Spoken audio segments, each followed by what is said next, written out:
Bossing, ayan, ang daming nag-request sa atin na combo. Ayan, nakaraan, ubos to, kaya wag nyo na tong palampasin. Combo, drill, impact drill, at grinder. Ayan, i-flex natin, no?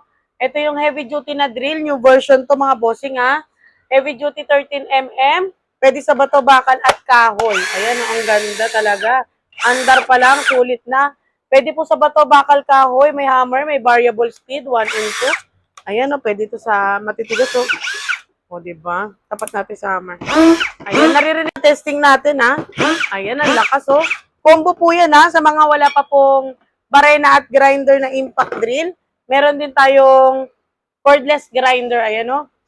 Ang ganda, talaga naman. May variable speed na po ito, ha? Ayan, lock natin. Ayan. Ayan po yung variable niya, oh.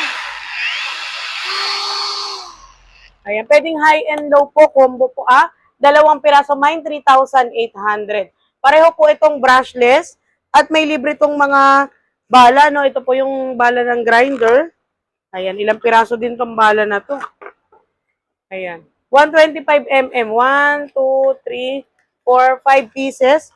At syempre, may libre ka na ring bala, no? Ayan, may allen na rin siya. Meron na rin siyang ang bato bakal, kompleto. At ang good news natin dito, fast charger na rin siya. Ayan o, pagka nalobat yung isa, o, di ba, mabilis ma-full charge.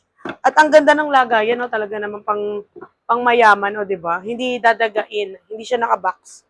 Naka-hard case po siya. Ay, sa mga gusto pong mag-walk-in, ways lang po, Garnica One Commercial Equipment, Wholesaling, Turo, Bukawi, Bulacan, or pwede kayo magpa-COD Luzon, Visayas, Mindanao. Pwede tayo magpadala Shopee checkout, pwede rin tayo Lazada checkout. Salamat!